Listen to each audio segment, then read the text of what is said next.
So our next keynote address would actually delve much deeper into the issue of the law and how this is affecting the continent, the economics of it, and indeed investment and all of that. Ladies and gentlemen, please help me. We are very fortunate to have at this summit today the Speaker of the National Assembly of the Gambia, Honorable Fabakary Tombong Jatta.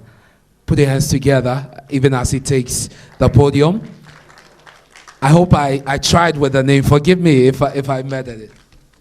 We can do better. Let's put our hands together for Speaker.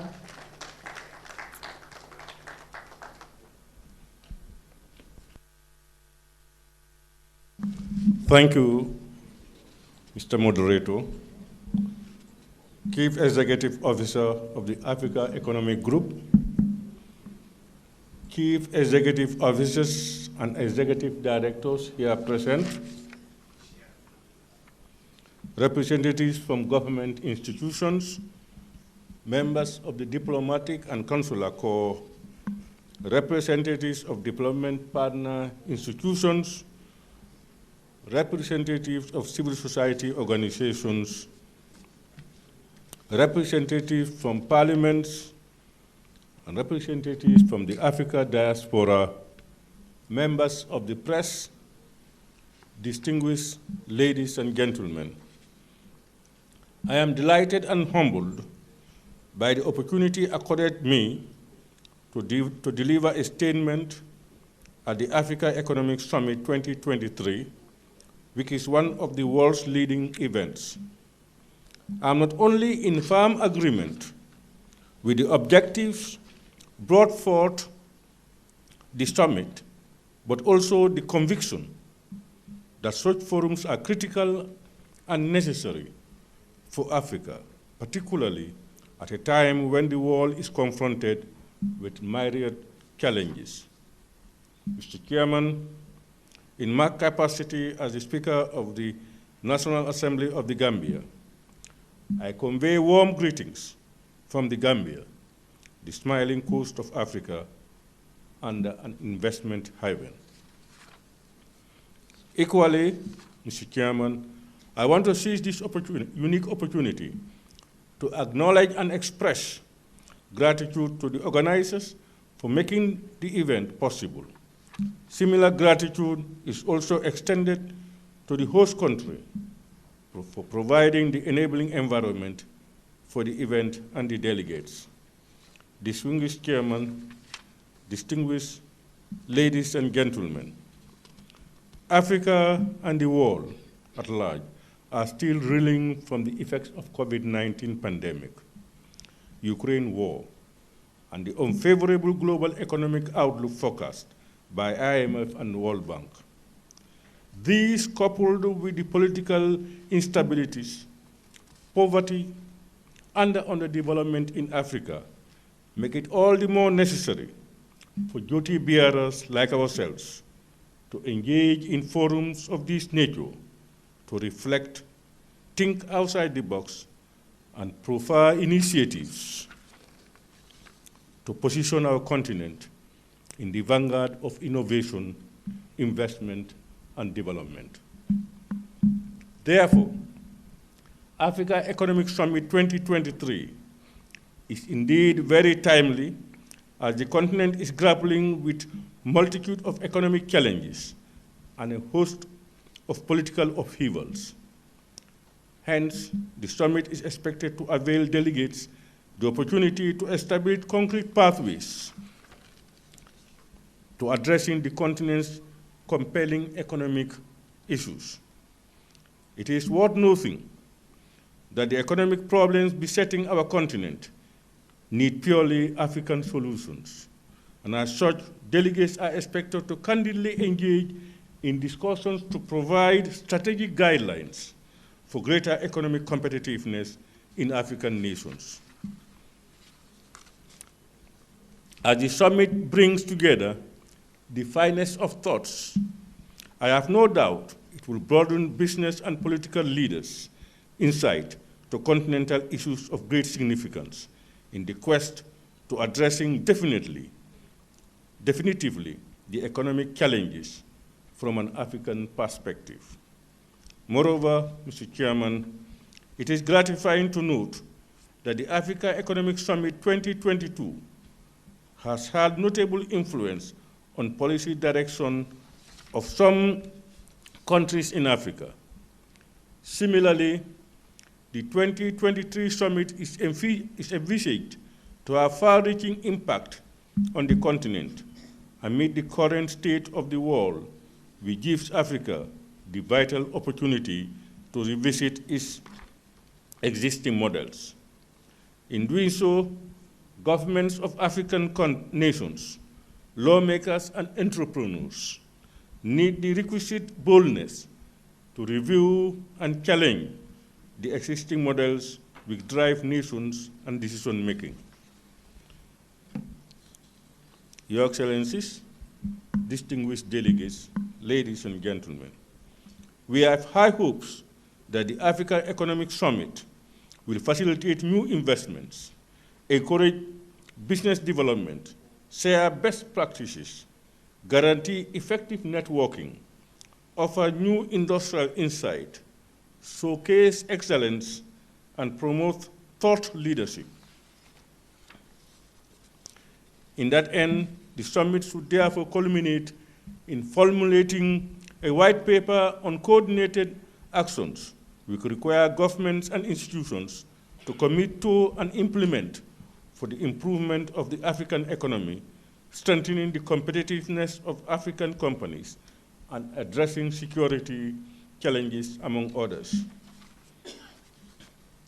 Undoubtedly, foreign direct investment is an increasingly significant catalyst for output and trade in African countries as it enhances investment, employment, foreign exchange, technology transfer, capital formation, and higher export, in addition to promotion of steady economic growth.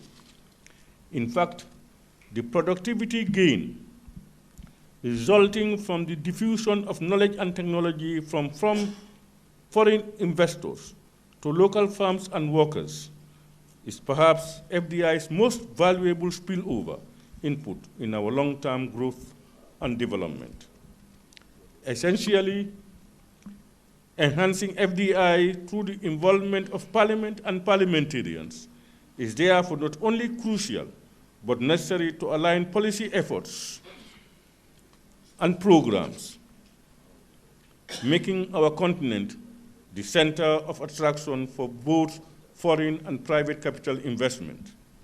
As parliamentarians, the people who are at the vanguard of legislation and oversight that determine foreign direct investment in our respective countries, we are already aware that foreign direct investment in Africa has been rising in recent decades, as reported by the United Nations Conference on Trade and Development. This looks promising, as it denotes an upward trajectory of FDI flows into the continent. But the fact remains that Africa's inflows accounted for minimal percentage of global FDI flow. Our recurrent problems of political and economic instability, social strife, and weak governance are limiting our capacity to harness more. As per our core mandate, legislators play a critical role in budget oversight, passing legislations that have significant economic impact, and holding governments to account on behalf of the citizens. We are also critical partners in building political support for implementing sound macroeconomic policies. In addition, parliamentarian strategic position is fundamental to promoting enhanced public investments, such as the provision of public goods and services, including infrastructure, energy, research, and development, especially in rural areas. These investments can also contribute to the emergency of the conditions to increase private investments, while ensuring well-defined safeguards are in place to protect legitimate interests and prevent damages to the environment and communities. Members of Parliament also play a central role in building public awareness about the challenges and opportunities related to responsible investment, while ensuring that investments do not jeopardize vulnerable groups. Much more, Mr. Chairman, sustained efforts to promote political macroeconomic stability and implement structural reforms are the key elements in attracting substantial volume of foreign direct investments. Parliamentarians can therefore, through their legislative and oversight mandate, ensure the adoption of sound fiscal and monetary policies, supported by an appropriate exchange rate policy and proactive approach in removing structural impediments to private sector activity. Suffice it to say, in the execution of our mandate and functions, parliaments can promote privatization, trade liberalization, and investment in human capital as prerequisite for enhancing FDI. Distinguished delegates, this is precisely what we are doing in the Gambia. The National Assembly supports the government to create the necessary conditions for investment, and today, the Gambia has an active private sector as an investment-friendly climate is prevailing.